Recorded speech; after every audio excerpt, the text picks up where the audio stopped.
Hello everyone, today I Chehak Kalra welcome you all to the official channel of Dr. Aggarwal. बेटा हम लोग ये second video discuss कर रहे हैं जहाँ पर हम important question and answers of cell chapter discuss कर रहे हैं. फर्स्ट पार्ट आपका ऑलरेडी हो चुका है. Now we are moving on to the next set of questions and one thing is strongly recommended, please first have a look at the videos of the chapter for better understanding of this video. Thank you.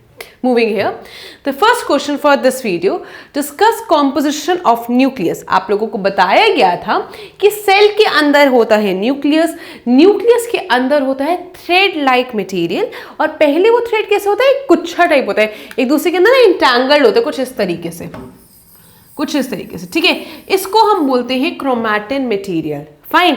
जब cell divide होने के लिए तैयार हो जाता है, divide का मतलब ये होता है एक सेल की जो लाइफ टाइम होती है ना वो 10-15 डेज की होती है, दैट्स इट. तो उससे पहले जैसे वो डिवाइड होने के लिए तैयार होता है, यही थ्रेड लाइक स्ट्रक्चर्स अपने आप को रीअरेंज कर लेते हैं और रॉड लाइक स्ट्रक्चर्स बना देते हैं कुछ इस तरीके से. ठीक है. इन रॉड लाइक स्ट्रक्चर्स को हम बोलते हैं क्रोमोसोम्स. डिफरेंस समझ में आया क्रोमैटिन मटेरियल और क्रोमोसोम्स में? दोनों में है एक ही चीज, बट शेप का फर्क है और कुछ नहीं. फाइन. अब इसके बाद इन क्रोमोसोम्स हो या ये क्रोमैटिन हो, ये बना किसका होता है, डीएनए और प्रोटीन का. सो ये डीएनए फर्दर किसका बना होता है, जीन्स का. That's the entire story. Let's have a look at the answer. The nucleus contain thread like structures called chromosomes. They carry genes. Genes क्या होता है, अभी हमने पिछली वीडियो में भी देखा, जीन्स क्या होता है, यूनिट ऑफ इनहेरिटेंस होता है and they help in inheritance और transfer of characters from parents to offspring. Okay, so the chromosomes they can be seen only when the cell divides, क्योंकि उससे पहले तो ये आपका entangled mass है. Okay, so here is the diagram which is showing it.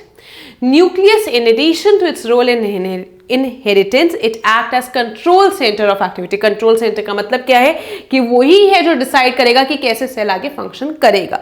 So this point is very important again. Next, what is protoplasm. Protoplasm क्या होता है, प्रोटोप्लाज्म होता है nucleus plus cytoplasm. Nucleus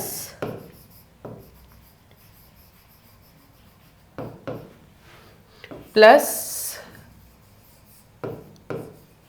cytoplasm, यानी कि living content of the cell को हम बोलते हैं.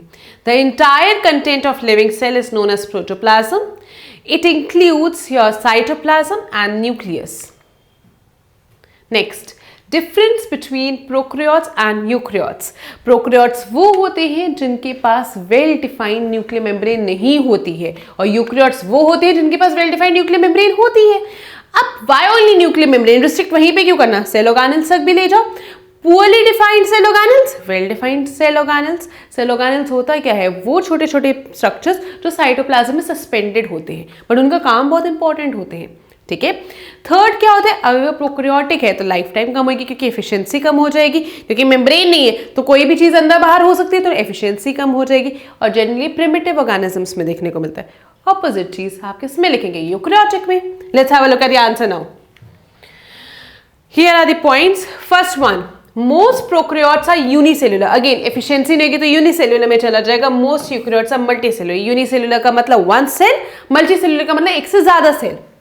Next, nucleus is poorly defined due to absence of nuclear membrane. मतलब कि न्यूक्लियर मेम्ब्रेन जो है वो आपका अच्छे से नहीं होता है इसमें. The nucleus is well defined and surrounded by nuclear membrane. अब न्यूक्लियस के अंदर एक छोटा स्ट्रक्चर होता है जिसको न्यूक्लियोलस बोलते हैं, जो सिर्फ माइक्रोस्कोप की हाई मैग्निफिकेशन से दिखता है. होता सब में, मतलब कि अगर एफिशिएंसी होगी तो जरूर होगा, यानी कि यूकैरियोट्स में होगा और इसमें नहीं होगा. Cell organelles such as plastid, mitochondria, Golgi bodies etcetera are absent. और उनके यहाँ आसपास बोलो मेम्ब्रेन नहीं होती है, यहाँ पर वो सारी चीजें प्रेजेंट होती है. Example, bacteria and blue green algae, plant, fungi, animals etcetera. यानी कि जो मल्टी सेल्युलर में लिखे थे वो यहाँ लिख देना, जो यूनिसेल्युलर में लिखे थे वो प्रोकैरियोट्स में लिख देना. Simple. Moving ahead. Differentiate between plant and animal cell. बहुत फर्क है. सबसे पहला, प्लांट सेल्स क्या होते हैं, उनके पास एक आउटर कवरिंग होती है जिसको हम बोलते हैं सेल वॉल. एनिमल सेल्स में नहीं होती वो. नेक्स्ट, प्लांट सेल में क्लोरोप्लास्ट होता है. क्लोरोप्लास्ट क्या होता है, जो खाना बनाता है, जिसकी वजह से आपकी लीव्स ग्रीन कलर है. एनिमल सेल्स में नहीं होता.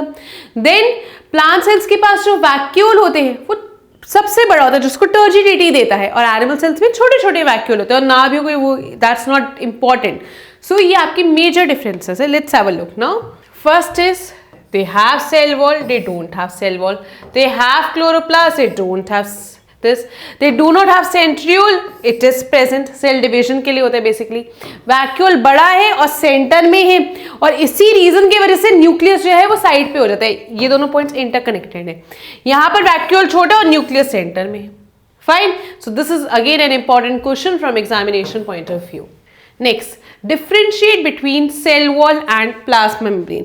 सेल वॉल किसकी बनी होती है? सेल्यूलोज की बनी होती है. और प्लाज्मा मेम्ब्रेन किसकी बनी होती है? फैट्स और प्रोटीन्स की. First point of difference. Cell wall outer covering है प्लांट सेल की, जबकि प्लाज्मा मेम्ब्रेन आउटर कवरिंग है एनिमल सेल की. ये टू चीजें. थर्ड, सेल वॉल जो है रिजिड है. Your plasma membrane is not that rigid, वो सिलेक्टिवली परमिएबल है. Okay, so first one is that it is present only in plant cell, present both in plant and animal cell.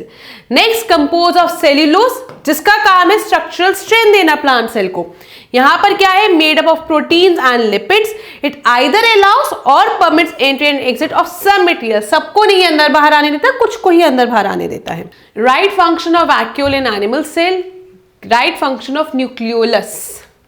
So in animal cell vacuoles are smaller, vacuoles बहुत छोटे होते हैं and may be greater in number. उनका काम बहुत थोड़ा सा होता है, that is they help in waste removal and digestion.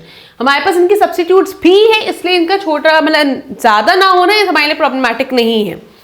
Next, आपका न्यूक्लियोलस क्या होता है? इसका इंपॉर्टेंट रोल है प्रोटीन सिंथेसिस में. कहाँ प्रेजेंट होता है ये तो हम डिस्कस कर ही चुके हैं. न्यूक्लियस के अंदर एक छोटी सी बॉडी होती है, उसको हम न्यूक्लियोलस बोलते हैं, और उसका काम क्या है? प्रोटीन्स को सिंथेसाइज करना. Next, right function of different type of plastid. Plastid 3 types के हैं जो आपको 8th लेवल पे पढ़ाए जा रहे हैं. Chromoplast, chloroplast and leucoplast. Chromoplast का काम होगा कलर देना अदर देन ग्रीन, जिसकी वजह से पेटल्स या फ्रूट्स के पास कलर आता है. क्लोरोप्लास्ट ग्रीन कलर, और ल्यूकोप्लास्ट का काम होएगा storage of starch and oils.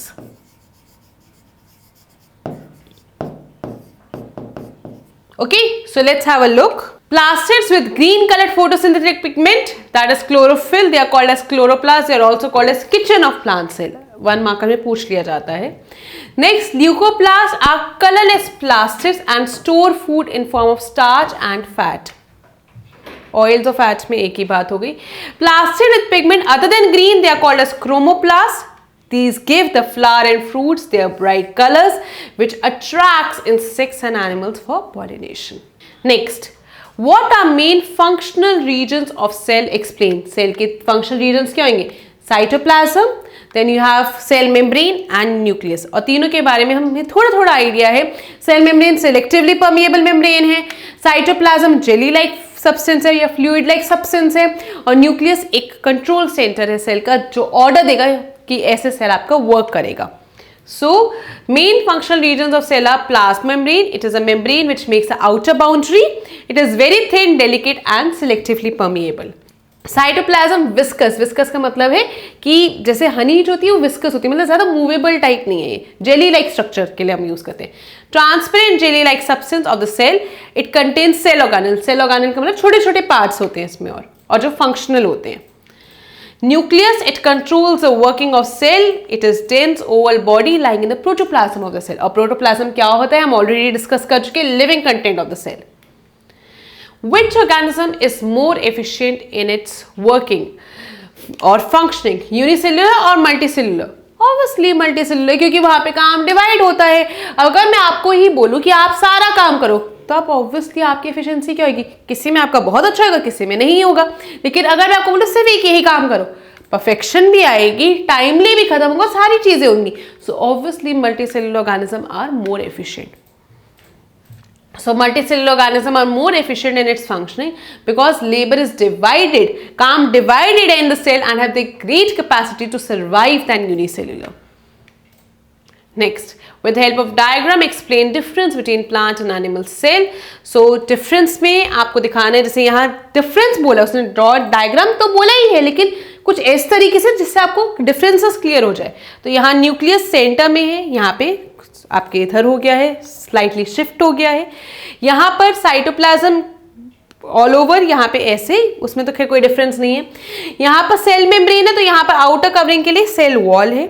यहाँ वैक्यूल्स छोटे छोटे, और अगर नहीं भी दिखाओगे देन ऑल्सो इट्स ओके, ठीक है, पर यहाँ पे वैक्यूल इतना बड़ा है, सो दिस इज द डिफरेंस।